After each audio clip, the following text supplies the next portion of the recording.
todos por acompañarnos en una nueva inauguración de la muestra Antepasados, los afroporteños en la cultura nacional, así se titula la muestra.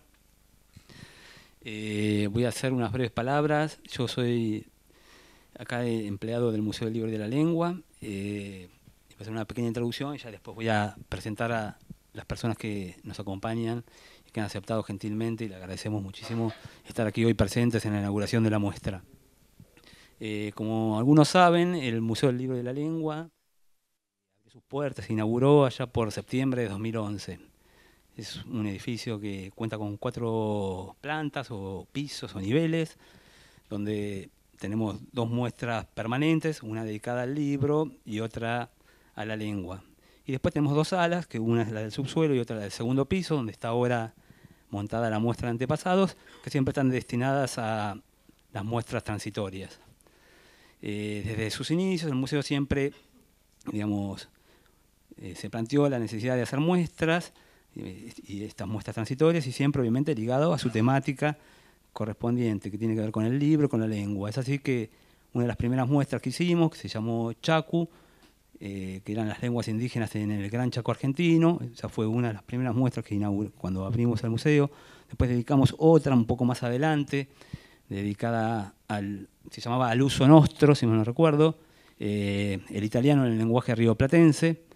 Después, un tiempito después, hicimos otra ligada a la traducción. Todo este tipo de muestras que tenían que ver siempre tangencialmente tocando cuestiones lingüísticas que tenían que ver con el museo. Por otro lado, también hicimos otra serie de muestras que estaban ligadas ya al libro, como fue en su momento la muestra ligada al libro, a la figura de Roberto Art con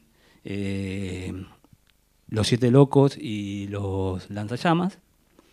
Después hicimos otra sobre Rayuela, dedicada a la figura de Cortázar. En este caso eran muestras dedicadas a un libro específico. Y ahora la que estamos exhibiendo, que ya está llegando a su fin, es una muestra que se llama Galaxia Borges, dedicada no solamente a la figura de Borges, sino a otros escritores satelitales y que rodean a Borges, que tienen que ver con la idea de la eternidad. Volviendo, hice este pequeño raconto para explicar un poco más o menos las muestras que más o menos venimos trabajando acá en el museo, y ahora, también para darle un poco de introducción a esta muestra de Antepasados y más o menos contar un poco de qué se trata. Es una muestra que venimos trabajando hace tiempo y que siempre tratamos de hacer o pensar algún concepto alrededor de las exposiciones que hacemos acá en el museo. En este caso, encontramos un material periodístico muy importante que pensábamos que no era muy conocido, un material hemerográfico que tenía que ver con las publicaciones afroporteñas, que más o menos en su mayoría aparecieron en la segunda mitad del siglo XIX en nuestro país. A partir de ese material, que son publicaciones, la primera, si mal no recuerdo, se llamaba La raza africana, de 1858. Después ahí, si todavía no la visitaron, en el segundo piso van a ver exhibidas en 4 vitrinas todos esos periódicos. Otro se llamaba La Broma, otro se llamaba La Juventud, La Luz, después El Látigo, un montón de nombres de publicaciones que a nosotros nos asombraron cuando empezamos a pensar esta muestra, y que tenían que ver con una comunidad afroporteña que publicaba sus diarios, unos diarios de época a 4 columnas, muy sencillos, que eran 2 páginas, pero que daban cuenta de una integración y de una sociabilidad bastante oculta, o al menos en la historia no muy iluminada. Ahí había textos muy importantes, que medio que esos periódicos también, leyéndolos, investigando, nos dimos cuenta que incluían las 2 esferas, tanto la esfera pública como la esfera privada. Eso era muy interesante, no solamente se ocupaban de cuestiones políticas y de la realidad de ese momento, sino también que servían como periódicos para la misma comunidad, ya sea para servicios, porque alguien no llegaba a fin de mes, entonces se hacía una colecta, o porque se había muerto un ser querido y tampoco podía pagar el servicio fúnebre, entonces también se hacía una colecta, y todo eso salía publicado en esas publicaciones. Y por otro lado también eran publicaciones muy políticas, donde se expresaba todo ello, también se hacían referencias, como dije antes, a la realidad de ese momento. Es así que esta muestra nos pareció, a partir de esos periódicos, hacer foco en eso, a diferencia de otras muestras, como hicimos en su momento y que mencioné al principio, como fueron la muestra sobre Chaco y las lenguas indígenas en el Gran Chaco argentino. Esta muestra, ese aspecto lingüístico, por ahí está más tangencialmente, porque ahí también veíamos otro problema a partir de los estudios e investigaciones, digamos, como ocurren con todas estas lenguas que tienen préstamos y abundan en préstamos y se van modificando con el tiempo. Ahí había también toda una discusión, digamos, por parte de lingüistas e investigadores, donde ahí es más nublado o más borroso esa cuestión de cuáles son los africanismos realmente, digamos, correctos. Si bien hay diccionarios, digamos, de un montón de palabras acerca de cómo se sugiere o se investiga alrededor de que desciende, digamos, o que son verdaderamente africanismos, pero es todo ese terreno está mucho más discutido.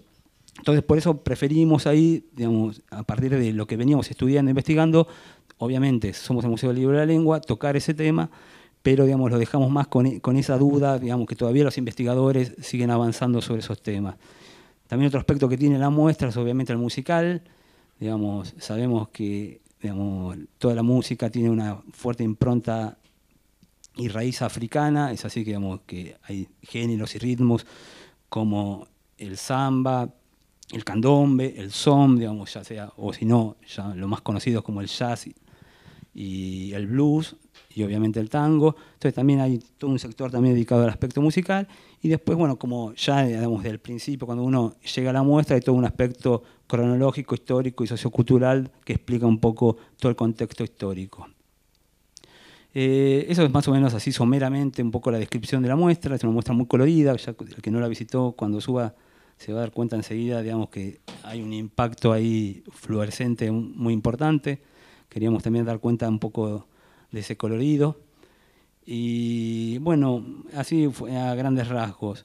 Quiero, bueno, pasar un poco también a los agradecimientos. Digamos, quiero agradecerle a mis compañeros del Museo del Libro de la Lengua, muchos aquí presentes, a Pablo Licheri, a Inés Girola, a Cecilia Calandria, a Nicolás Rey, Nicolás Rubio, a Martín Algieri, a Jimena Ramón, a Ornella Benevento, a Emma Falú, a Eliana Gamba, a Santiago Larre, creo que no me olvido de nadie, no sé si alguno me pasa la información. También quiero agradecerle especialmente a 3 personas que fueron un poco los mentores de esta muestra, que es la exdirectora María Pía López, a Claudia Soya y a Evangelina Aguirre. Y también extender ese agradecimiento a la lingüista Ángela Di Tulio, que trabajó también mucho y nos apoyó también, digamos, en cuestiones ya específicas de la lengua. Por otro lado, también quiero darle la bienvenida al nuevo director de Cultura y del Museo del Libro de la Lengua, aquí presente en la primera fila, Ezequiel Martínez, digamos, que vamos a trabajar de ahora más, digamos, con él. Y también saludarla aquí presente a la directora interina, Elsa Barber, que está acá acompañándonos gentilmente a nosotros.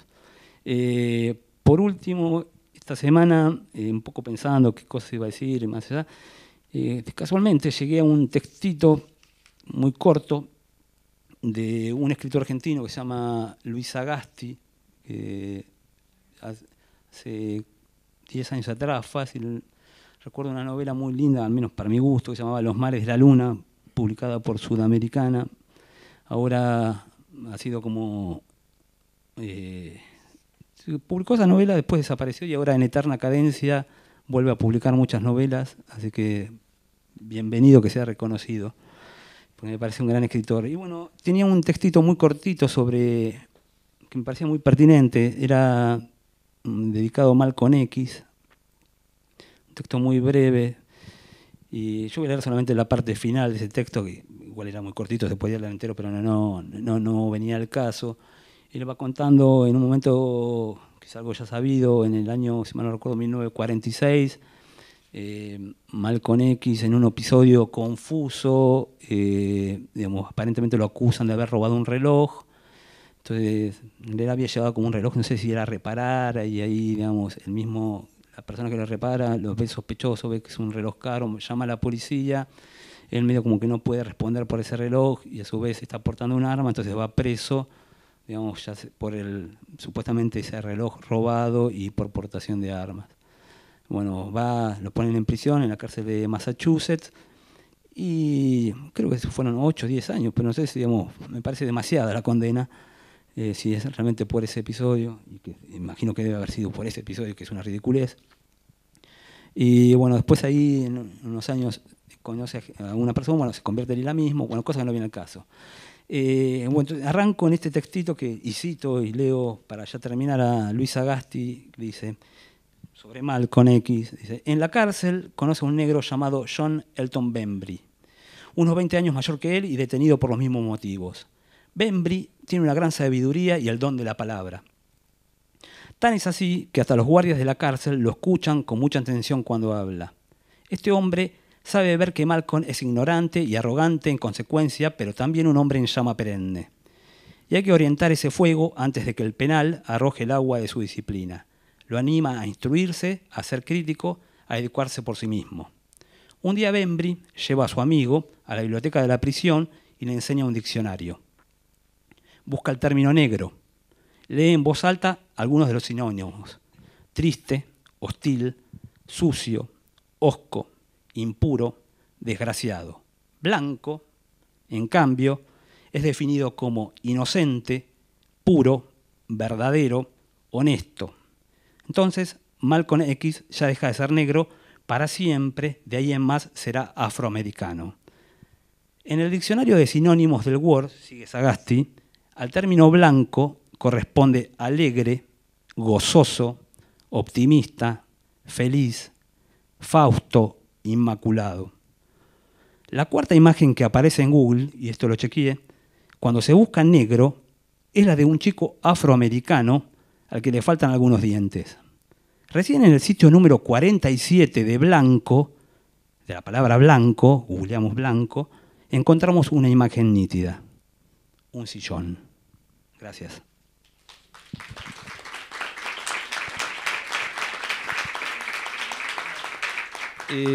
Bueno, voy a presentar a, digamos, más cercano a mí, Daniel Shavelson, arquitecto, arqueólogo, exacto, digamos, tiene varios libros publicados como Buenos Aires Negra, Comer y Beber en Buenos Aires. Digamos, al lado, en el medio, en el centro, está Norberto Pablo Sirio, también tiene muchas investigaciones hechas sobre el tema de la cultura afroporteña, como Tinta Negra en el Gris de Ayer, es uno de sus últimas publicaciones. Y en la punta de la mesa, a Federico Pita, digamos, presidente de la diáspora africana en la Argentina. ¿Cómo? De la Argentina. Y... ¿Está bien? Sí. Está bien. Perfecto, gracias por la corrección. Genial. Y también dirigen y publican un periódico que se llama El Afroargentino, que viene realmente muy bien, digamos, que nosotros, digamos, con esta muestra, como habíamos contado antes, que digamos, habíamos hecho foco en los periódicos, digamos, ellos tienen ahora actualmente un periódico, digamos, que se llama El Afroargentino, que lo pueden ver ahí en la mesa de entradas y está, digamos, que creo que a 20 pesos más o menos el precio de tapa. Así que, digamos, cuando terminamos acá la presentación se pueden acercar y ver el periódico que editan, que es muy bueno. Así que le doy la palabra, no sé quién comenzaba, y agradecerles obviamente la presencia aquí y que nos acompañen en este momento. Bueno, buenas noches. Me toca la difícil tarea de empezar. Bueno, digamos, después de la presentación hay que romper el hielo. Como dijo el esquimal. Qué profundidad. Miren, prepárense porque esto viene realmente, esto va a ser serio. Es más, miren como así onda rockero, dándole la vueltita, no así, años en la música. Escuchando lo que escuchábamos recién respecto a cómo el diccionario maneja las definiciones, diccionario que por ahí no estaba pensado para bajar línea, sino para dar los usos habituales, ¿no es cierto?, que se le da a ciertas palabras, con toda su connotación y su carga. Me acordé de un libro, de algo que estamos Museo del Libro, tenemos que hablar de libros. Me acordé de algo que estaba leyendo ayer. Ayer estaba leyendo un libro light de Guillermo Cabrera Infante, cubano, que vivió toda su vida y escribió en Londres, y que hizo un libro sobre distintas ciudades del mundo, sus experiencias en distintas ciudades. Entonces cuenta que un día fue su padre, que vivía en La Habana y que no quería salir de La Habana, lo va a visitar y van a recorrer una serie de museos relacionados con la literatura, que era el tema de ellos. Uno de esos museos era la casa. Ustedes saben que, bueno, como en cualquier lugar del mundo, hay casas históricas de escritores famosos. Entonces se les ocurrió visitar la casa de Bram Stoker, el que escribió Drácula, que está conservada en Londres, una casita igual que tantas otras casitas. La anécdota es que ellos empiezan a caminar por esa calle y no encuentran la casa, no encuentran la chapita, digamos, en la puerta, y empiezan a dar vueltas y no la encuentran. Y entonces ven que sale una señora de una de estas puertas, todas vieron en Londres, todas las casitas todas en tira, todas iguales. Sale una señora y le preguntan cuál es la casa de Bram Stoker. Y ella le dice, ¿y quién es ese señor Stoker? Y le dice, es un escritor muy famoso que escribió Drácula. Entonces la señora los mira y dice, caballero, este es un barrio decente, no hay gente como esa. Bueno, más allá de lo anecdótico, de lo simpático, muestra cómo hay distintas maneras de ver, acercarse o aproximarse a todo en la vida. Digamos, alguien decía, el mundo se divide en dos, los que dividen el mundo en dos y todos los demás. Hay muchas maneras de ver este pasado, porque algunos yo ya me incluyo entre los viejos, ¿no es cierto? Ya está mi libro puesto ahí arriba, como vieron, más o menos como los de 1850.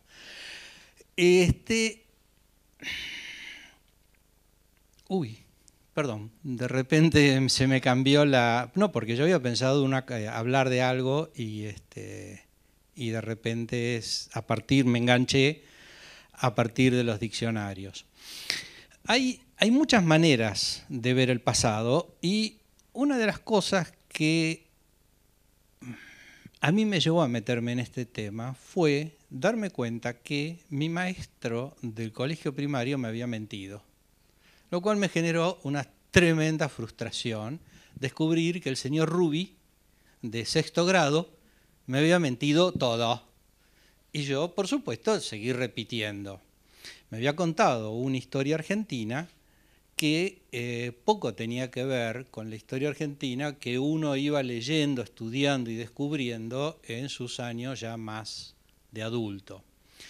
Me había contado que la Argentina había sido uno de los países pioneros en la libertad de los esclavos, que en una asamblea que hubo en 1813, que se olvidó decirme que surgió de un golpe de Estado, porque los golpes de Estado que daban los militares en el siglo XIX, ya nos olvidamos que fueron golpes de Estado. ¿No es cierto? El primer triunvirato lo voltea a un grupo para armar el segundo y poder hacer la asamblea. Es decir, golpe de Estado. Pero bueno, la historia como que desdibuja ciertas cosas. Y que en esa famosa asamblea dieron, porque eran re buenos, eran próceres, si eran próceres eran súper buenos, dieron una cosa llamada la libertad de vientres. Supongo que yo seré usuario de esa libertad de vientre, no sé, qué sé yo. Que presuponía, cuando uno... Es muy interesante buscar, hay varias reediciones de las actas de la Asamblea del año 13, porque es re moderno. Tiene una declaratoria en letra grande y un texto chiquito en una letrita ilegible abajo. ¿Se acuerdan del tema ese, lean la letra chica de los contratos? Igual que la obra social, igual, exacto, como los contratos de las tarjetas, ¿vieron? Igualito. Que dice que sí, que efectivamente se concede la libertad de todos los hijos de esclavos, bla, bla, bla, bla. Pero abajo dice en letra chiquita, a partir de los 20 años de servicio de los varones y 16 años de servicio obligatorio de las mujeres. Con lo cual, el primer liberto de vientre, digamos, no era en 1813, era en 1833. Ya se lo corrieron 20 años, se lo patearon para adelante. Bueno, 29 si era, o 28 si era mujer. Es decir, que en realidad era una declaración de esta tibia, como para decir, bueno, está bien, asumimos, pero se lo corremos porque ya va a haber otro gobierno y que se arregle el gobierno que viene después. Tema que sigue siendo, ¿no es cierto?, de una modernidad asombrosa.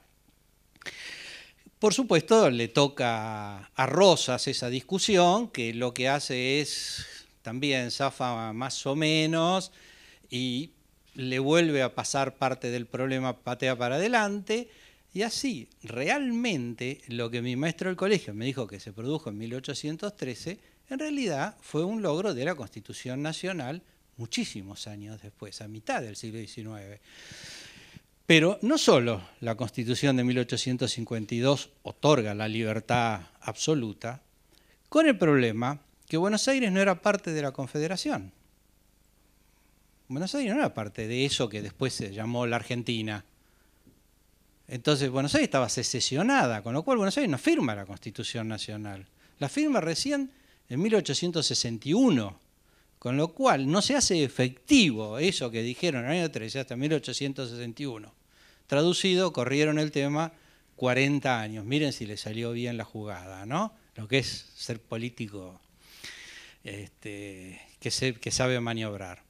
Entonces yo empecé a decir, con esa anécdota o con muchas otras, empecé a preguntarme, ¿y toda esta población dónde está?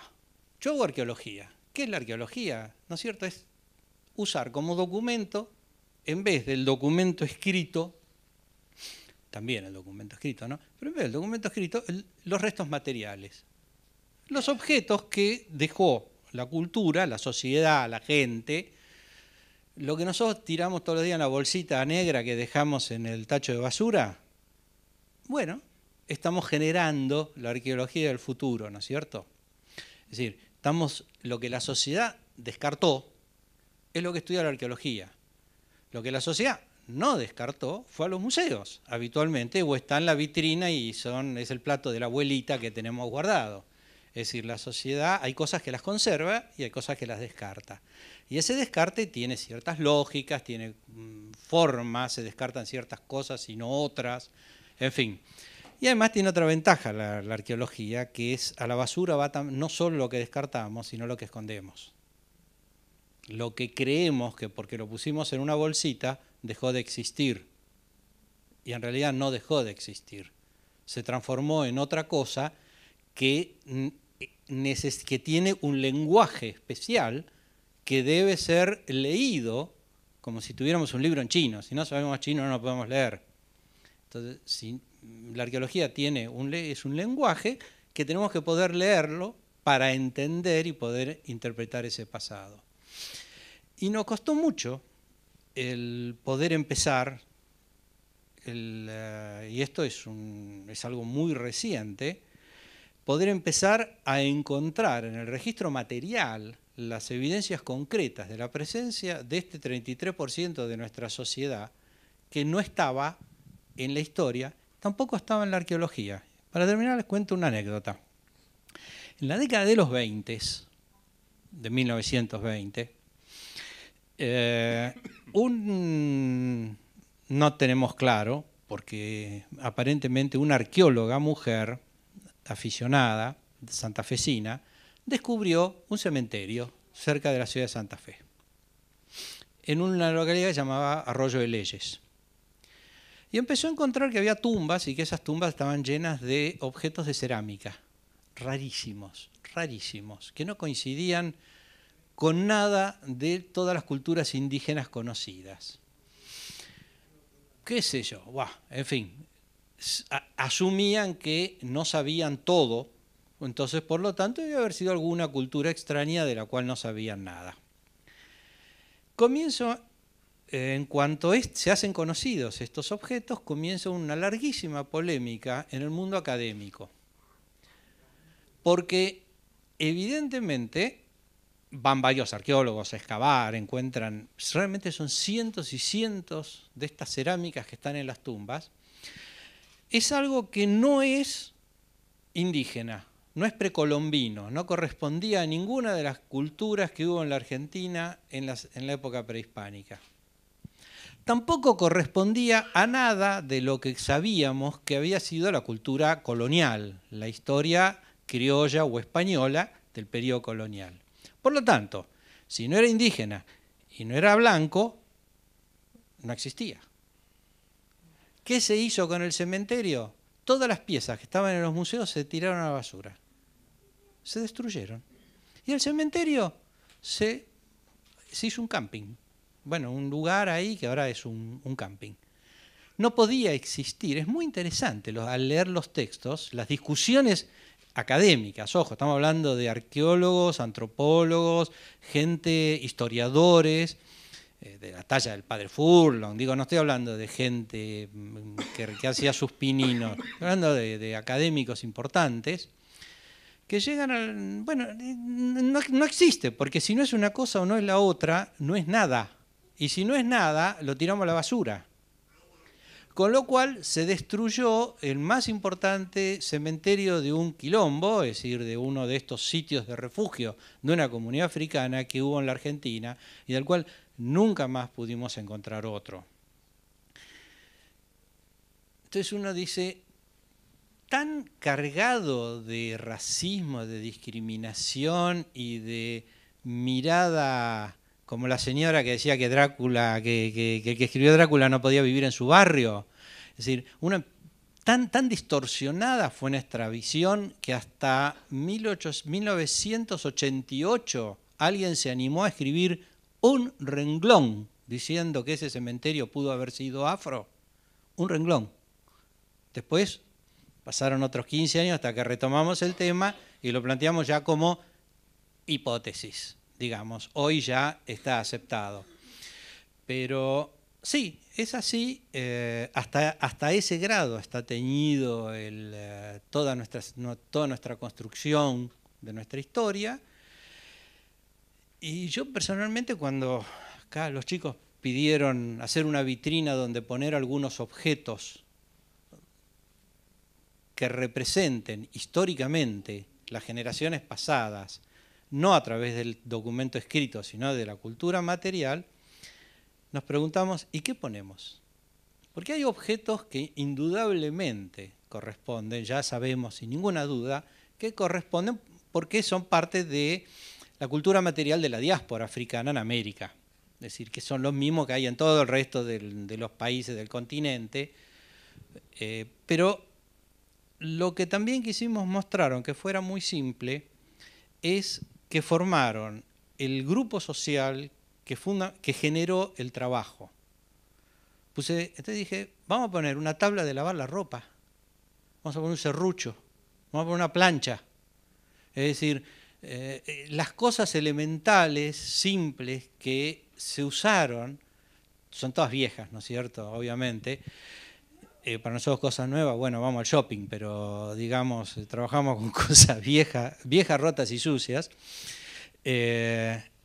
Lo que quisimos mostrar es no solo objetos de la cultura material afro, sino también de ese trabajo que fue hecha por este gran grupo social que hacían los trabajos más simples, más burdos, más...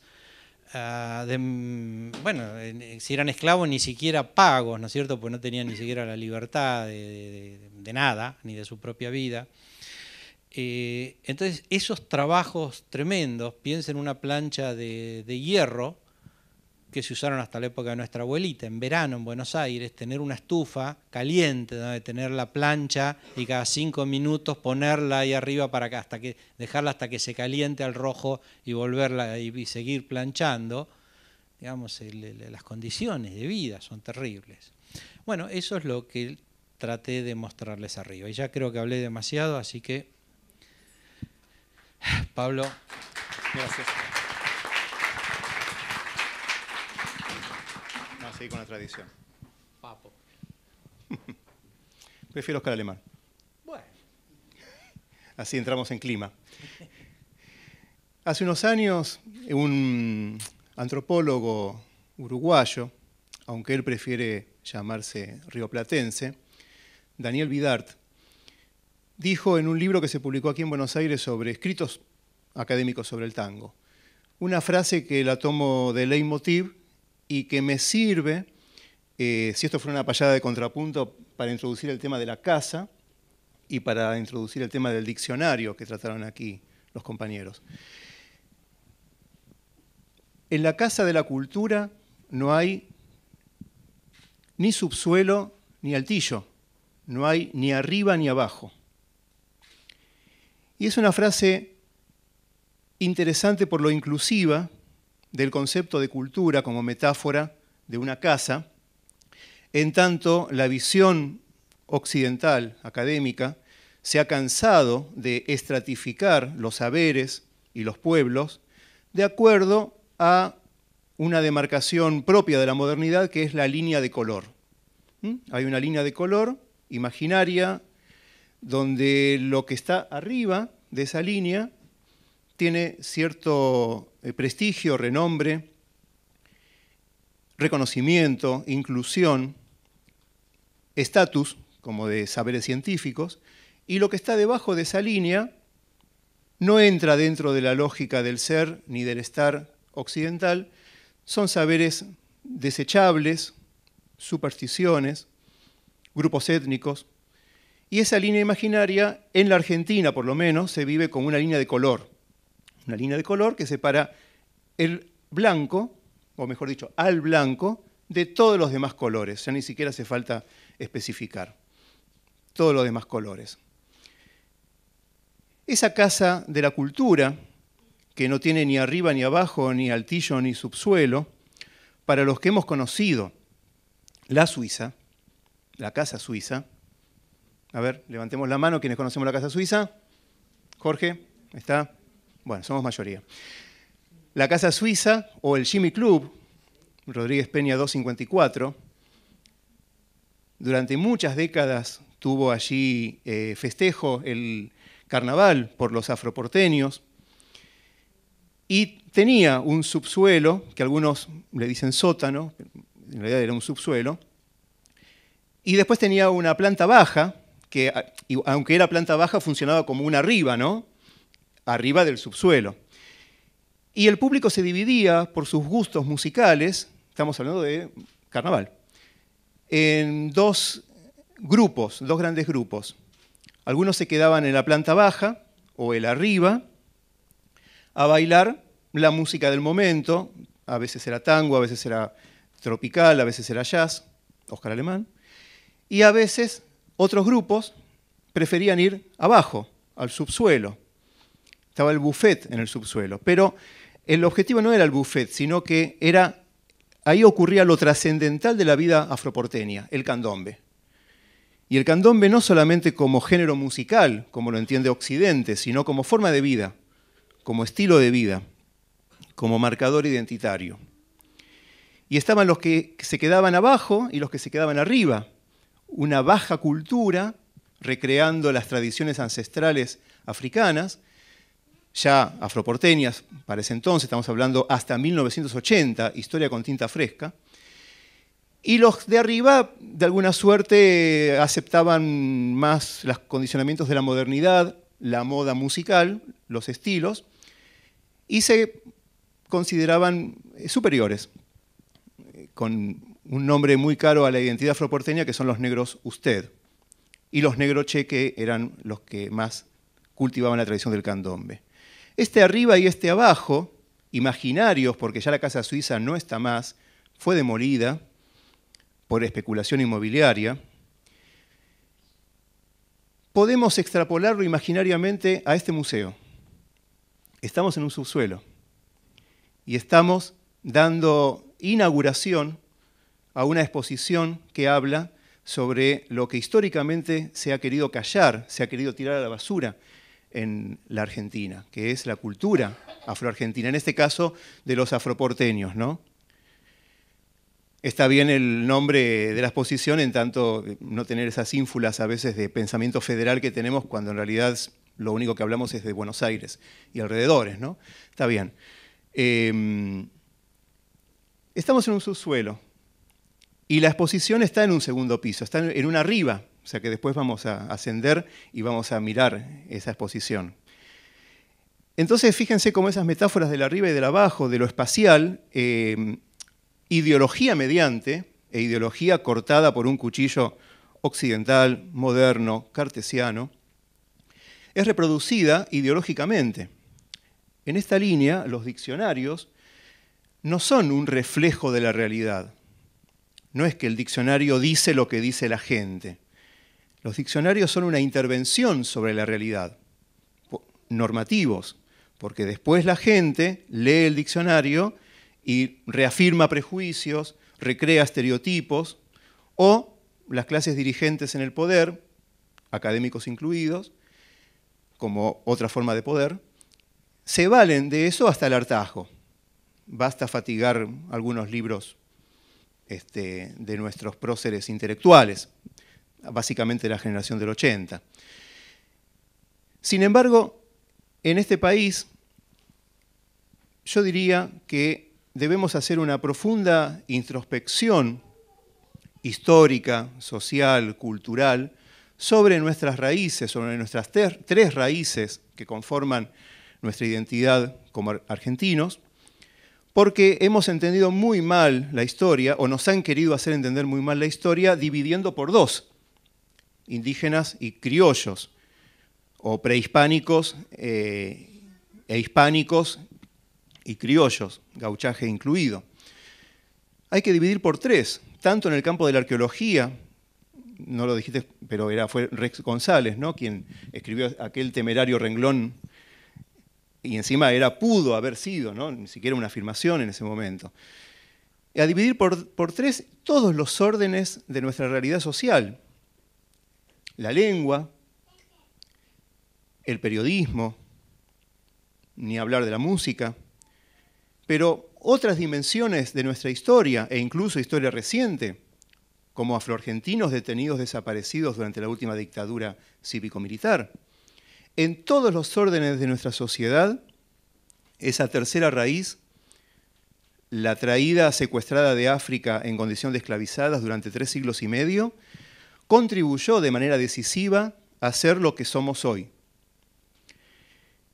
Simplemente para terminar, y darle paso aquí al compañero, desmitificar muchas de estas sentidos comunes que tenemos, que cuando uno se pone a conversar con cualquiera incluyo a los pares académicos, que no estamos ultra especializados en el tema afro, ¿no?, sobre estas cuestiones no nos creen, ¿no? Hay que fundamentar mucho, dar muchas explicaciones y generalmente son discusiones bastante pobres desde el punto de vista conceptual, ¿no? Como, bueno, ya negros no se ven en la calle, ese tipo de cosas, que no voy a referirme a ellos aquí. Simplemente a 2 o 3. Los periódicos afroporteños llegaron a ser entre 1858, que salieron los 2 primeros, y 1882, que son los últimos del siglo XIX, en el 20 hubo otros, llegaron a ser más de 30, según mi indización, ahora no me acuerdo. Muchos para un periodo donde ya supuestamente no había más.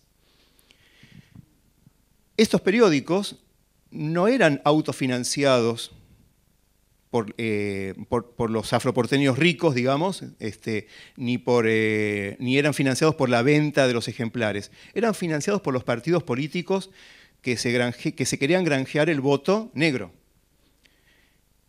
Digo negro en términos de la época. Piensen que en esa época solamente votaban los hombres. Entonces, si eran tan pocos, ¿por qué era tan importante el voto de ellos? Y la otra reflexión son 2. La famosa frase de que, bueno, fueron carne de cañón, ¿no?, que murieron en los campos de batalla, por eso quedaron pocos. Es más, parece que después se fueron al Brasil porque había mejor clima. O sea, tipo de cosas. En Bolivia dicen lo mismo los afrobolivianos, se vinieron a Argentina por el clima. Pero bueno, que fueron carne de cañón. Y yo repetía esa frase también en mis primeras charlas, hasta hace poco. Y una amiga de Córdoba, escritora, me corrigió una vez y me dice, no fueron carne de cañón, fueron valientes. Dije, claro. Tenía la prueba delante mío, no me daba cuenta. ¿Quién independizó a este país? Ya sabemos lo que fue la campaña del norte, ya sabemos lo que fue el ejército sanmartiniano, ya sabemos quiénes fueron San Martín, Belgrano, etc. Pero el ejército, el pueblo que estaba ahí luchando, ¿quiénes eran? En su mayoría, no todos, eran africanos o primeros afrodescendientes con la terminología actual, ¿no?, de la época. Por ejemplo, el batallón de pardos y morenos, el 7º y 8º de San Martín. Entonces fueron ellos, mirando la historia a contraluz, ¿no?, a contrapelo, de abajo para arriba, fueron ellos los que independizaron a este país también, ¿no? Entonces no fueron carne de cañón. Habrán muerto, por supuesto, y habrán muerto muchísimos. Ninguna guerra se gana solamente con la pluma. Pero no fueron carne de cañón, fueron valientes. Y gracias a esa valentía le debemos parte de lo que es hoy la Argentina. Tal es así el olvido institucionalizado que durante 7 años que yo cursé la escuela primaria en Banfield, mi escuela, Sargento Cabral, nunca me dijeron que él había sido negro. En esa época se decía negro, estamos hablando de años 70, al 78. Nunca. Se lo homenajeaba, por supuesto, porque era el nombre de la escuela, se hablaba bastante para la temática de San Lorenzo, etc., un héroe. Recuerdo así muy, muy vagamente algún maestro, como te pasó a vos, ¿no? Algún maestro que no sé, maestra, así como una ráfaga, era negro, algo así. Bueno, y sí, y lo era. ¿Y cuántos de ellos hay muy conocidos por nosotros que no sabemos realmente bien su ascendencia afro? Y otros que, como en este país todos somos blancos hasta que se demuestra lo contrario, imaginariamente lo recreamos blanco. Habría que probar todos y cada uno de estos casos con sobradas investigaciones, pero a veces hay pistas, hay anécdotas, hay historias orales que dicen, bueno, por acá puede haber algo de esto. Doy un caso muy, muy conocido que ayer salió a cuento en una conversación en mi trabajo y claro, todos quedan, ¿viste? ¿Ese también? Sí, ese también. Leopoldo Marechal. En una conversación de Borges con un amigo hablando sobre Leopoldo Marechal, le dice, en esos libros de historias orales de Borges, que hay tantas, de entrevistas, no, sí, Leopoldo Marechal era también mulato, no me acuerdo de quién venían hablando. Era mulato. De hecho, me acuerdo de una de sus abuelas, que tenía como 100 años, una negra retinta, y claro, este es típico humor de Borges, ¿no? Pudo llegar a los 100 años por ser primitiva, justamente, porque esas personas no envejecen, no sienten el dolor, no padecen. Si usted deja una piedra al lado de un camino y pasa después de 100 años, la piedra está ahí. Bueno, esta abuela de Marechal, decía Borges, por eso le ha permitido esa longevidad, como en el Congo, donde todos tienen más de 100 años. Para cerrar esta racista anécdota, pero que nos da una pista como para entender quizás a un Marechal negro, 2 refranes que recogí por tradición oral entre afroargentinos del interior del país que nos pintan esta diversidad incluyente de la negritud. En Santa Fe se suele decir, el que no es Congo es Mocoví.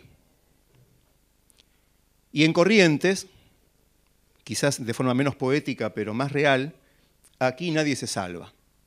Gracias.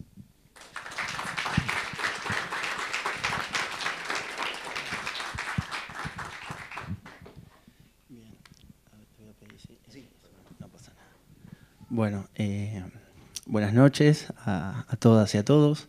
Gracias por la invitación.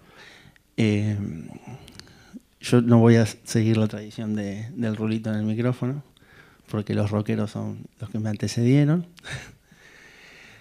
Y siguiendo con la metáfora, si quieren, rockeril, ¿no? Es muy habitual que los discos sean menos copados que el show en vivo, ¿no? O sea, cuando uno va a ver una banda en vivo, generalmente a veces le pasa a uno que suena mejor, que es más vibrante, que hacen otras cosas en vivo. Pero digamos, si vengo para acá con esa metáfora, el libro se parece al disco. Yo todavía no tengo ningún libro publicado y me convocaron obviamente porque soy un activista afro-argentino, como me presentaron. Entonces mi participación tiene que ver con que soy negro, que está bien. Digo, hay que aclarar que de los 70 para acá, de los 60, James Brown dijo soy negro y orgulloso, y la comunidad negra a nivel planetario reconfiguró esa palabra, se reapropió y puede ser utilizada en términos de orgullo, ¿no? Siempre que la utilicemos nosotros. Y en Argentina está más que claro, porque cuando la usan los demás siempre es un término peyorativo, cuando es un no negro. Y cuando le dicen a uno negro cariñoso, yo prefiero que me llamen Fede, ponele de forma cariñosa, porque me llamo Federico, me pueden decir Fede, no pasa nada. Así que lo que voy a aprovechar, yo no tengo ninguno, pero los señores sí tienen libros y los convocaron por esos libros o por esos escritos o por su labor académica a participar de acá, y me voy a animar a hacer algún contrapunto con ellos y poder reflexionar algunos de esos términos. Y sobre todo vine a jugar, si bien yo también no soy un académico, sí tengo un título universitario, pero no me dedico a eso, sino que orgullosamente me dedico al activismo. Y cuando escriba lo voy a hacer, o lo que escribo en mis textos, en mis publicaciones, en las entrevistas periodísticas, en los artículos periodísticos, etc. Siempre prefiero hacerlo desde el punto de vista del activismo, haciendo uso obviamente de las herramientas que a uno le da la academia y haber estudiado ciencia política, pero no importa, o sea, decido pararme desde ese lugar. Cuando uno habla el lenguaje de la calle, uno puede ser más condescendiente, más relajado, porque es eso, ¿no? Justamente, o sea, del cual todos participamos. Pero cuando uno está en el mundo de las palabras, de la palabra escrita, impresa, con el peso que tiene la palabra escrita, ¿no? Con la autoridad, como se decía, que le infiere, ¿no? Con el poder que tienen, ¿no? Las clases dominantes al escribir, esas palabras tienen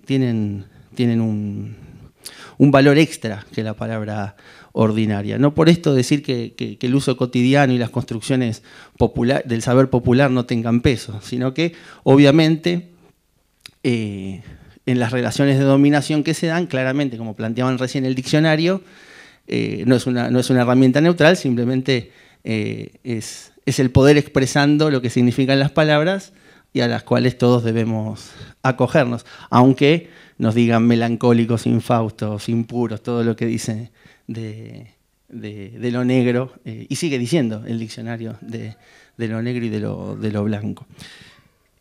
Primero, brevemente, decir lo que hacemos con el afroargentino, ¿no? Sin duda que escribir un periódico en el siglo XXI, y nosotros nos llamamos la primera publicación afroargentina del siglo XXI, claramente lo hacemos en alusión a estos periódicos del siglo XIX que se están exhibiendo acá.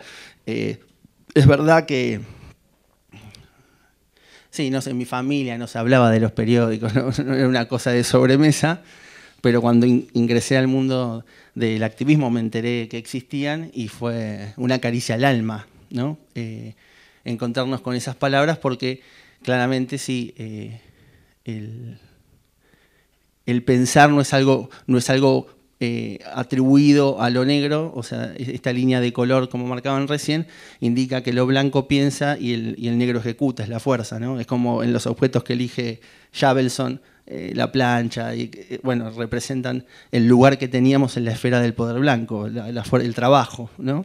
Está bueno que también en este caso va acompañado desde la pluma de la comunidad negra. Y digo que es una caricia al alma porque a veces son ríos de tinta que corren hablando de nosotros los afrodescendientes, no escrito enormemente por nosotros, interpretándonos, imaginándolo, fabulando sobre nosotros. Entonces encontrar esas palabras ahí a lo lejos donde uno se encontró representado, cosas que, che, nadie pensó esto, y encontrar un paisano que lo pensó y que lo denunció, entonces es una caricia al alma, es una alegría, es congoja, puedo decir, che, hace 150 años que decimos lo mismo entonces.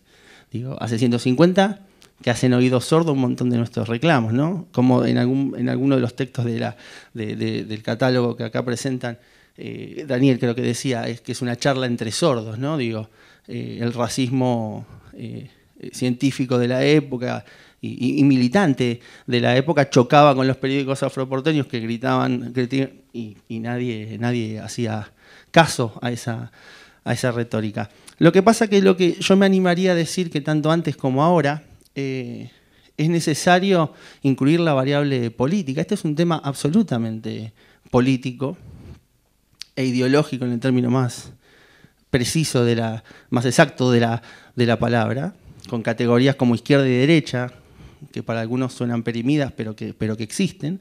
Y después la lógica del poder, y el poder, como recién hablaban de el blanco, creo que decían.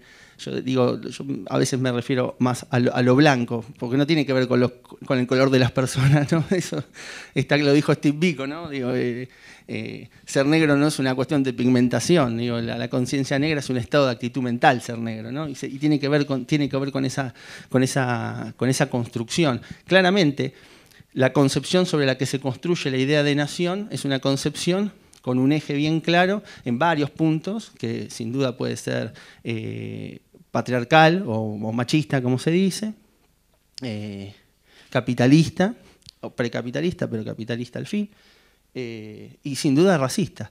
Sí, términos biológicos, todos somos seres humanos, está claro, pero el racismo tiene que ver con otra idea, que tiene que ver con lo político.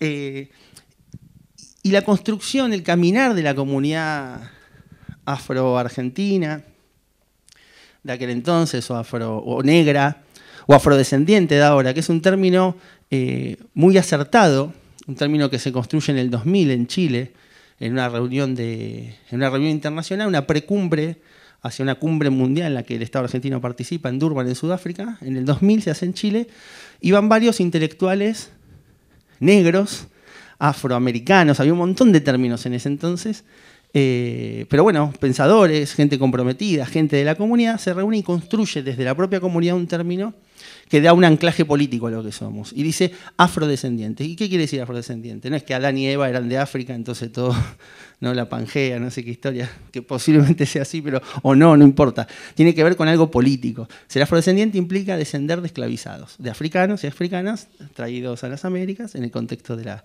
esclavitud. En Europa, en Asia también, pero en este caso era en Chile y eran activistas latinoamericanos y caribeños y construyen ese término. Un término interesante que da anclaje. Primero que dice claramente de dónde venimos, por qué estamos acá. Digo, no es una cuestión folclórica simplemente el término, y después también da una herramienta muy interesante y que en Argentina es muy útil, supera la barrera, la línea del color, la idea del color, ¿no? O sea, sigue siendo de uso cotidiano el lenguaje, la nomenclatura colonial, ¿no? De mestizo, mulato, pardo, no sé, un montón de palabras que tenían que ver con las cruzas, qué sé yo, como si fuésemos Jerefo, no sé, las vacas, los perros, qué sé yo. Y eso sigue siendo de uso cotidiano. Digo, y en ese sentido, la construcción del saber y del lenguaje, el poder estatal, el poder de los medios, el poder de la academia, etcétera, sigue estando en deuda con encontrar la manera de resarcir, reparar y ejercer una justicia reparatoria frente a la opresión que nuestra comunidad sigue sufriendo en la Argentina. Entonces, yo con esto quiero marcar, es un camino muy delgado el que transitamos, en el que yo veo, y desde la Diafar y en el afroargentino, esta tribuna que nosotros construimos y humildemente pretendemos seguir representar una línea, si bien es verdad, los diarios, los periódicos eran muchos, muy diversos en sus contenidos, la faceta social la dejamos de lado nosotros en nuestro periódico, por ahí alguna línea, si alguien falleció, le dedicamos ese número a alguien o si nació alguien, pero más que nada nos dedicamos a la reflexión, a discutir este tipo de cuestiones y sobre todo a discutir con el poder en general, a cuestionarlo, a exigirle. Y yo creo que hay como hay dos amenazas al costado del camino.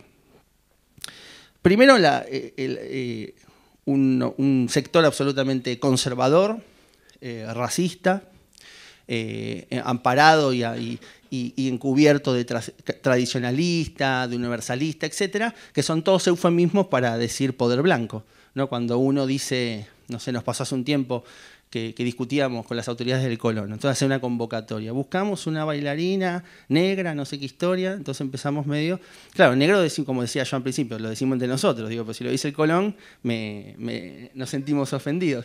Y sobre todo la aclaratoria, ¿no? O sea, porque yo no veo que digan, convocamos bailarina blanca. Cuando es bailarina, no sé, como que asumimos, ¿no? Este ejemplo para que se entienda, ¿no? La bailarina a secas, por defecto es blanca, porque el default es blanca. Cuando se aclara lo contrario, y obviamente sin pensar en la corrección política, que es una responsabilidad absoluta del poder, porque esta desigualdad no nace biológicamente ni de un árbol, sino que la construye el poder a través del lenguaje, a través del libro, a través de, ¿no? de la idea hecha libro de los poderosos que cultivan la supremacía racial blanca. Digo, con esto quiere decir, no hace falta que el tipo sea blanco de piel, ¿no? Todos conocemos mujeres machistas también, ¿no? Y sin embargo son tan víctimas como la mujer feminista, ¿no? En este caso también, más allá del color de quien escribe, y el poder contiene esa línea de pensamiento. Y yo imaginé, con sinceridad, que algunos de mis antecesores iban a dedicar algunas líneas a su pasado, ese pasado que a veces algunos dicen pecados de juventud. Daniel tiene escrito un libro, el que lo mencionaron recién, que es el que está exhibido, entiendo yo, Buenos Aires Negra, que está en PDF, está en internet, es súper accesible. Y tiene en el arranque, plantea lo siguiente, lo voy a leer textual porque obviamente no me lo acuerdo. Dice: en síntesis, trataremos de dejar al menos esbozado la resistencia al blanco, entendiendo que se dio de formas diferentes, de las maneras más violentas de otras regiones. Aquí se hizo, en Argentina, ¿no? Silenciosamente, manteniendo sus tradiciones de cocinar, de vestir, de bailar, de hacer cerámicas para sus propias vajillas, al dibujar, como dijimos, sus símbolos mágicos en las bases de los recipientes para sus propias medicinas, en su manera de fumar, etcétera, etcétera, etcétera. Y dice, pero la forma más significativa de resistencia fue la más sutil y silenciosa, pero la más terrible que una sociedad pudiera imaginar, dice. Un lento suicidio colectivo que implicó reducir al mínimo la reproducción biológica. Los estudios para Buenos Aires demuestran que la natalidad era del 1% y la mortalidad infantil altísima, incluso entre libertos. Buena parte de la extinción de la población afro fue quizás por propia voluntad, etcétera, etcétera, etcétera. Y sigue la cita. Más allá tiene un montón de buenas intenciones el texto, porque denuncia fuertemente el racismo de la época, de los contemporáneos. Acá en el catálogo también discute, plantea que muchos pensadores de la época, e inclusive en la actualidad, simplemente repiten sin pensar lo que decían antes, un círculo vicioso en el círculo académico de la construcción del pensamiento. Pero cuando nosotros como activistas o como afrodescendientes, en un país donde la principal causa de extinción, que es una palabra fuerte, me siento un koala, ¿no? Es una palabra, un panda, ¿no? Es una palabra fuertísima, tiene que ver con la negación de que estamos. Digo, no tiene que ver con ninguna otra causa. Y plantear que quizás, tal vez, una de las responsabilidades es el suicidio colectivo, ¿no? O quizás por propia voluntad, es una cosa insospechada. Digo, pocos tipos se animaron. Digo, Sarmiento, que era un racista profundísimo, que tenía, si ustedes leen sus textos de Viejo Gaga, donde está indignado con la generación del 80 y conflictos y armonía de las razas, se despacha con un antijudaísmo, un racismo feroz, un machismo que es tremendo, no se hubiese atrevido a decir de que una de las principales causas de nuestra extinción fue porque nos suicidamos colectivamente. Entonces, yo imagino, escuchándolo y leyendo este texto, o el texto completo, ¿no? Y otras cosas, no sé, me cuesta imaginar la mala leche, no sé, por decirlo bien clarito, pero de lo que soy consciente son de las consecuencias, ¿no? de estas palabras. Porque aparte sin ninguna suerte de prueba, o sea, más adelante dice por unos textos de una hacienda. Yo recorrí 10 provincias, recién hace 10 años que somos activistas, recorrí 10 provincias y me canso de ver afroargentinos y afrodescendientes. El último censo del 2010, de arranque, después de más de 100 años de no preguntar, hay 150.000 tipos que levantaron la mano y dijeron soy afrodescendiente. Un término que no genera ningún conflicto, que todo el mundo, con cercanía y concientizándose, que es un término nuevo, vuelvo a repetir, si usamos la nomenclatura de la colonia y el término afrodescendiente nació en el 2000, digo, tengamos tiempo, la gran responsabilidad de la falta de divulgación del término sigue siendo el propio Estado, que no cambió los manuales, que siguen pintando al pibe con corcho los 25 de mayo, etcétera, etcétera. Digo, el valor de las palabras tienen un peso muy fuerte y sobre todo para aquellos que estamos en una desigualdad de condiciones brutales, ¿no? O sea, no hay asociaciones de investigadores negros, no tengo ni que contarlo, o sea, lo sabemos todos. Y esa es una de las complicaciones con las que no movemos. Y con la otra, Pablo es un fiel representante, también tengo para vos, Pablo, donde él se anima hace muy poquito a construir una categoría, que es la categoría, él no la nombró recién en su alocución, pero en el texto del catálogo lo pone. Es un tipo muy pícaro, es un intelectual muy pícaro, sabe, se mueve, sabe cuándo decir las cosas, todo lo que escribe tiene un gran cálculo. Yo lo admiro mucho, a mí me gusta bucear en sus textos porque me gusta descifrar sus picardías, su ir y venir en cómo dice las cosas. Pero entiendo yo que en este camino corto de construir una comunidad, de seguir revitalizando, empoderizándola, etcétera, y combatir con el objetivo final de la justicia reparatoria, donde en el caso argentino, enmarcado en una lucha continental, a nosotros nos toca una lucha muy desigual, que es enfrentarnos a un poder que dice que no existimos. Es algo realmente muy complejo y muy desigual. Y es la creación de categorías que nos dividen. En su locución hizo algo, lo usó recién, en esto de abajo, arriba, entonces en una simplificación que abajo es pobre, arriba rico, no sé qué, y eso negro, che, negro, usted, que es un parroquialismo, sí, que mi familia en la sobremesa existe, qué sé yo, pero digo, muere ni siquiera en la General Paz, porque se supone que es de los afroporteños, muere en las 20 familias o 40 que iban a la Casa Suiza, que yo no levanté la mano porque nací en el 79 y en el 76 dejó de existir, o sea, yo simplemente no fui porque no había nacido, pero todas mis tías que están sentadas ahí, mi papá, mi mamá que ya estaban de novio, etcétera, fueron, y esa categoría existía, digo, pero es de un parroquialismo construir divisiones al interior que la verdad no alimentan en lo más mínimo la lucha por la unificación en el ámbito del activismo, digo, porque después obviamente hay tantas experiencias de lo negro como negros hay, qué sé yo, de lo judío como judíos hay, pero yo no imagino que cuando el Estado quiere hablar con los judíos, sale a la puerta un funcionario y dice, ¿vos sos judío o no? ¿Vos sos judío o no? ¿Vos sos judío? Vení, dame un segundito. ¿Qué opinás?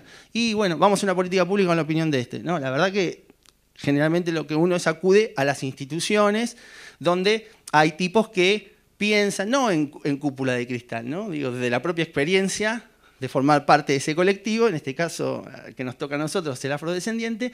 Entonces, el poder de fuego que tiene la tinta, que tiene la palabra escrita, y en Argentina, donde la lucha es brutalmente desigual, no estamos en un momento en el que hay 30 publicaciones, ¿no? Que habemos 10 intelectuales negros en los que yo me la paso debatiendo con otros intelectuales negros y yo escribo un artículo en página 12 y me contesta otro paisano mío en La Nación. No somos Beatriz Sarlo y Horacio González, ¿no? Esa es la realidad. Entonces, ese tipo de construcciones, y ahí la línea de color actúa. Porque, ¿qué pasa? Yo vengo y digo estas cosas, por ahí poco simpáticas y menos rockera, y generan ruido. ¿Y qué pasa? Suele inconscientemente formarse una suerte de acción corporativa entre una línea de color que generalmente las personas no suelen asumirla, ¿no? Que es la línea de color blanca. Digo, si yo le digo algo a alguien, esto a alguien, va a decir, che, me estás tratando de racista. Y es muy complicado, nadie va a decir a viva voz, sacando Biondini y un par más, que cree en la supremacía racial, pero que en los hechos termina por funcionar. Porque nosotros, y esto ya le pasaba a Luther King, y le pasaba a Horacio Mendizábal, y le pasó a muchos negros antes que a mí, siempre está, obviamente, una cuota mínima de unos locos racistas, extremistas y supremacistas, y un cúmulo enorme de bien intencionados, que en definitiva, a la larga, desde su error, contribuyen a seguir desbalanceando esa desproporción que nos cae en peso. Llegan a la Diafar una semana antes de la muestra, con excelentísima voluntad, nos invitan y nosotros hacemos 1000 malabares para no dejar la silla vacía, ¿no? Tenemos una sede, tenemos un estudio de radio y en un rato sale un programa en vivo que tuvimos que correr para no dejar la silla vacía. Federico Pita, que conduce un programa de radio, falta, pero Federico Pita, una de las voces de la comunidad negra, no puede dejar la silla vacía porque después de eso me lo voy a recriminar a mí mismo. O sea, no le voy a poder echar la culpa a Daniel que se equivocó, con las diferencias que tenemos con Pablo, la culpa de la silla vacía la tengo yo. Yo lo que creo es que confío plenamente en las voluntades de los compañeros de ejercer esa justicia reparatoria porque no ahorran tinta para señalar el racismo de algunos blancos. Hay un pivotear, de mi impresión, no digo como el pato criollo, dicen que avanza uno y retrocede, no sé cómo es el refrán, y retrocede dos. Bueno, digo, hay un ir y venir, pero claramente, si yo trazo una línea, siento que estamos del mismo lado, indudablemente. Lo que creo que vale la pena es remarcar que hace falta un compromiso mucho más fuerte. Chapotear con algunos temas tan delicados como este, y para nosotros que se nos va la vida, porque nosotros somos estos, o sea, porque hablan de nosotros, la verdad que hace falta seguir apostando a comprometerse y a formarse un poco más. Y lo digo en particular con los académicos, digo, con el común de la gente, qué sé yo, uno charla, comparte, dice, pero es necesario que se pueda decir esto y que se nos escuchen, que no haya resquemores, que no haya enojos, en algo que yo me tengo que controlar mucho para que no suene a reto, porque yo me siento interpelado, porque cuando leo extinción, digo, no, es falso, o sea, nos borraron de los registros, punto, se terminó. Si el sistema estadístico primitivo en la Argentina se crea en la década del 60 y lo crea Sarmiento, que 15 años antes inventa en la novela esa espantosa, El Facundo, que estamos desapareciendo. Es fabuloso. Y obviamente, ¿qué hace? Hace un censo y no borra. Se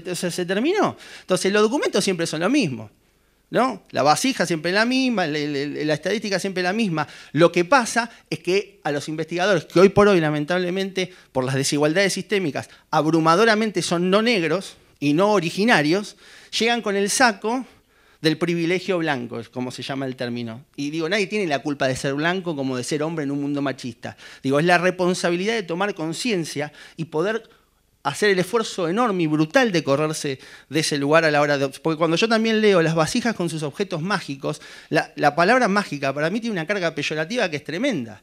Yo veo a la gente meter la mano en una fuente con agua en una iglesia y se la pasa en la cara y piensa que... Pero no escucho que dicen que eso es magia. O besar una mezuzá para entrar a un hogar, no escucho la magia judía. Que obviamente, imagínense que un tipo escribe un libro y diga, con lo organizada que está la comunidad judía en Argentina, por ejemplo, que se le ocurra escribir un libro y hablar de los elementos mágicos de la cultura judía y se va a meter, y enseguida es un antisemita, que está mal, pero bueno, lo acusan de antisemita. Entonces, la invitación sincera a profundizar y a encarar los diálogos con nosotros está abierto, porque acá estoy sentado, y con los demás actores, y hacer el esfuerzo profundo de darle un contenido ideológico. Si bien en un mundo en donde las redes sociales dan una apariencia de que toda opinión es una opinión publicada, ¿no? La gente como escribe, yo tengo derecho a opinar y está muy bien que todo el mundo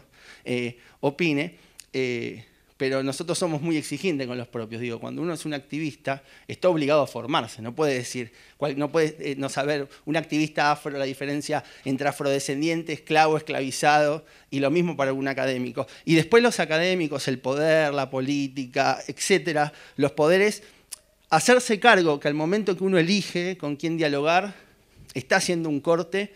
Y si el objetivo es la justicia reparatoria, si el objetivo es el romper las inequidades, en romper con los silencios, bueno, hacerse cargo con quien elige que dialogar, porque digo, insisto, como la cuestión no es una cuestión de color, sino que es una cuestión ideológica, es necesario tener enfrente a alguien con el que poder dialogar, más allá de su cuestión geobiológica que lo implique formar parte de ese colectivo, sino poder entablar un diálogo que pueda enriquecer las ideas y las palabras. Bueno, eso. Nada más. Gracias.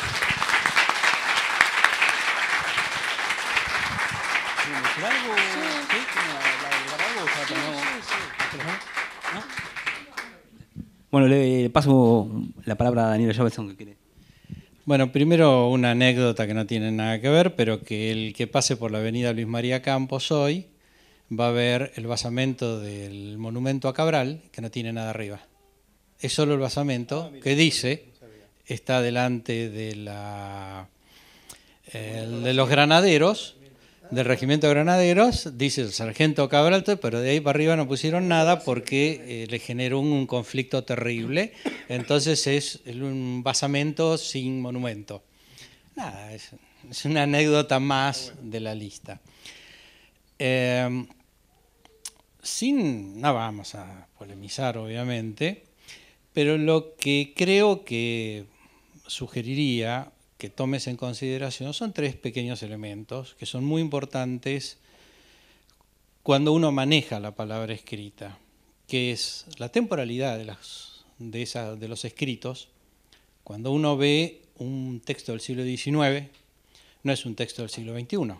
Nadie puede poner tu periódico, digamos, un periódico de hoy al lado de uno de hace 150 años, porque no solo cambiaron las palabras, los discursos, las necesidades, todo, absolutamente, porque lo entendemos históricamente.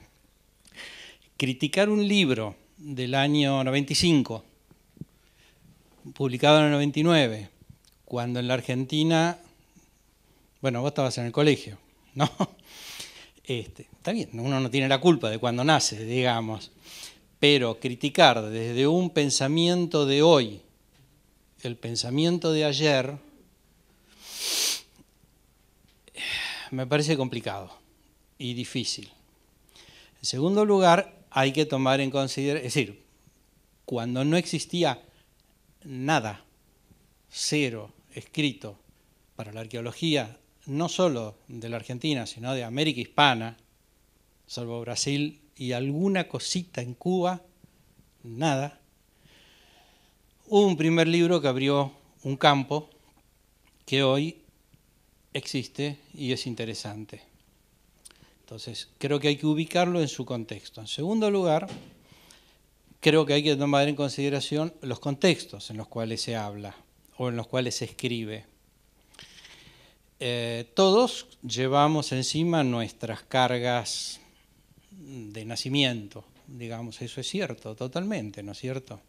Yo también sufrí el racismo por una religión heredada que no practico, pero que me llegaba a través de mis padres, y la discriminación, como tantos otros que lo hemos vivido.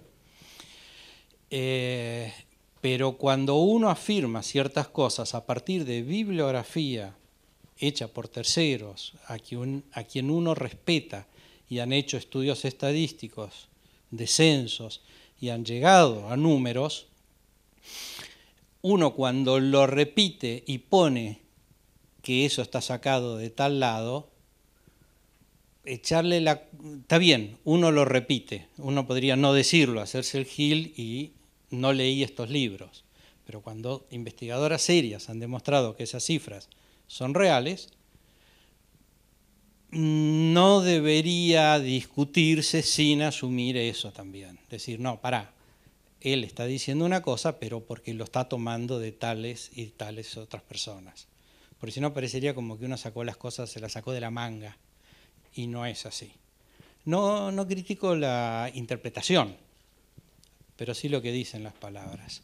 Entonces, yo lo que creo es que hay que ser un poco más cauto cuando uno critica desde un movimiento que no existía. Ojalá hubiera existido, cuando no existían las palabras adecuadas. Vos hoy estás hablando de afrodescendientes. No existía. ¿No? Vos mismo lo dijiste, ni siquiera se había acuñado. Es más, creo que fue el primero que usé la palabra afroargentino, porque ni siquiera se había perdido esa posibilidad. Yo tuve que sentarme a pensar y hablar con mucha gente. ¿Cuál es el término adecuado? Es decir, no era fácil en ese momento enfrentarse y costó un enfrentamiento con el mundo académico que todavía no la perdonan. ¿Por qué? Porque sí, dolió, pues tocaba un punto, quizás la inyección no estaba bien dada, la inyección estaba mal dada, pero fue un pinchazo que todavía duele. Decirle, señores, se olvidaron de mirar un gran pedazo del mundo. Los términos por ahí no son adecuados. Correcto, perfecto. Pero mi sugerencia, si puedo sugerir algo, y vos podés no dar bola a la sugerencia, es entender los textos en su contexto histórico, en su momento y en su lugar, y no como pura ideología. Porque la ideología pura, sacándola de la historia, no existe. Es un relato que no va a ningún lado.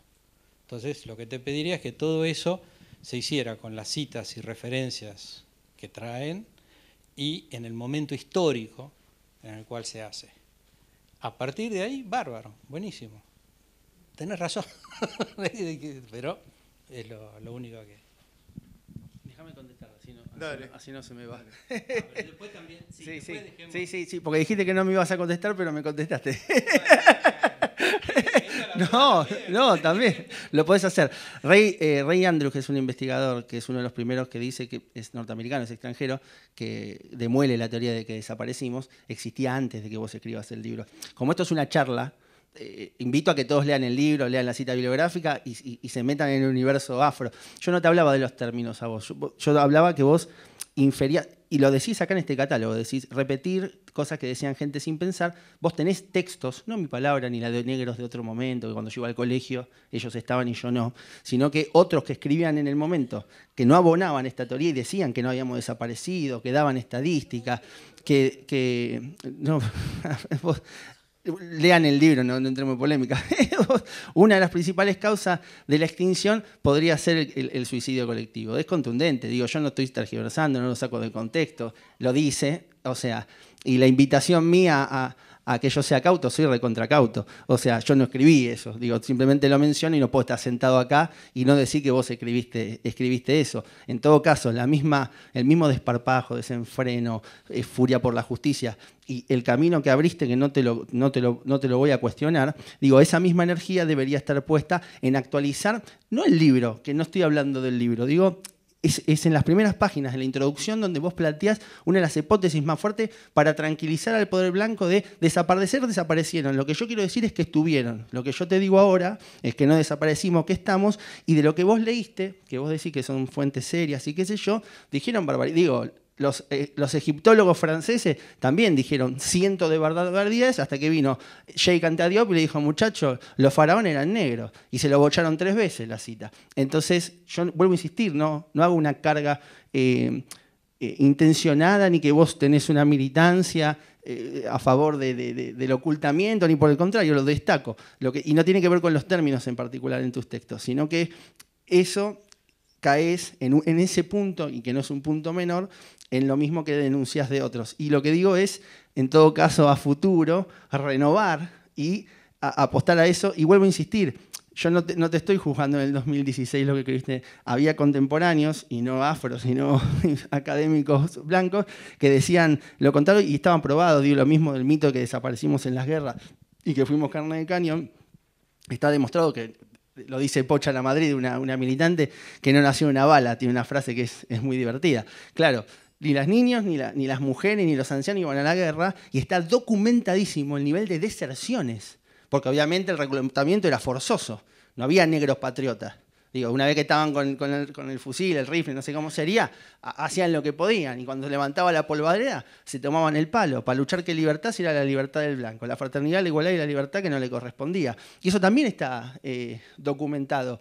Entonces, a lo que voy yo, no voy a hablar de la arqueología, que no es mi palo, pero cuando uno se mete en un universo tan vasto como es lo negro, que es un término que incluye muchísimas disciplinas en el campo académico, obviamente, y vale el tirón de oreja, te faltó leer un par de libros que existían para ese momento para no caer, sin duda, en la atrocidad de decir que una de las causales, es como decir, una de las principales causas de violación en la Argentina es el uso de minifalda entre las mujeres. Digo, hoy, obviamente sería una barbaridad, y hace 20 años también, porque habría mujeres que estarían escribiendo diciendo que eso no puede ser. Lo que digo es la invitación, los libros a los que me estoy haciendo alusión, ya los leí, el tuyo también lo leí, entonces decirte que estaría bueno que revisites, y hacia el futuro, obviamente que contás con nosotros, con muchos activistas, pero con nosotros también. Bueno, sumándome a la crítica acá de Fede, yo también en algún artículo te critiqué esa idea. No de la introducción, sino justamente del final del libro, donde decís algo así. Te lo critiqué varias veces, por eso me lo acuerdo. Las diásporas nunca tienen un final feliz, y en el caso de la afroargentina ni siquiera existe. Hay que buscar en Wikipedia quién fue el inventor de la goma de borrar, y juntamos unos pesos y se lo damos a la viuda o, no sé, descendiente. Quizás haya sido un afro. Porque yo también en mis primeros artículos, que los leo ahora, empecé a escribir en el 90 y... Mi primer artículo es del 93, creo, bueno, por ahí. Y había empezado mis investigaciones de campo en el 90, así que casi 30 años de etnografía. Y en mis primeros artículos, que son sobre corrientes, que fue mi primer gran tema de investigación, también lo digo con la terminología de la época. En esa época no existía ni afrodescendiente, nada, negro o negro argentino, y lo decía convencido en mis primeros artículos, incluso al comienzo. Bueno, este grupo, el cual ya no existe, o del que prácticamente no existe, digo, si esto lo tuviera que escribir hoy, obviamente lo voy a corregir. Pasa que, bueno, el pensamiento, ya lo dice la frase latina, ¿no? El pensamiento vive y la letra mata, ¿no? Uno está constantemente ayornándose en la medida de sus posibilidades también, incluso económicas, para comprar un libro, etcétera, viajar, actualizarse. Y cuando uno escribe, claro, uno queda preso no, pero eso lo dije en tal año, y bueno, también, yo en algún artículo te critiqué, pero también veo que en mis primeros artículos medio decía lo mismo. Era lo que yo sabía en ese momento y lo mejor que pude, de la mejor manera que lo pude decir. Hoy jamás usaría la palabra negro. Pero creo que quien trabajó ese tema, a mi gusto equivocada, ¿cómo se llama? Investigadora. Goldberg, Marta Goldberg. Marta Goldberg trabajó mucho ese tema, y yo creo que es un pequeño vicio, de los que no trabajan sobre el presente. Es proyectar ideas que uno ve en el pasado a través de fuentes secas de diversa índole, y el historiador o el arqueólogo las proyecta al presente, y a veces sin un debido contrapeso, llamémosle etnográfico, historia oral, contemporáneo, ¿no? Pasa. Y bueno, ¿a qué punto habrán desaparecido los afroargentinos para esta investigadora que una vez caminando por la calle Corrientes con Juan Soaqué, la cruzamos y me habló a mí nada más? No lo vio, iba a decir, pero... Y bueno, pasan estas cosas, son gajes del oficio. Bueno, muchísimas gracias a todos. Quiero agradecerle a Federico Pita, a Pablo Sirio y a Daniel Javelson. La muestra, para el que no la vio, puede ir a visitarla al segundo piso del Museo del Libro de la Lengua, y va a permanecer hasta los primeros días de julio. El museo está abierto de martes a domingo, de 14 a 19 horas, así que si quieren venir después también los fines de semana con familiares, está abierto. Muchas gracias y muchas gracias nuevamente por acompañarnos.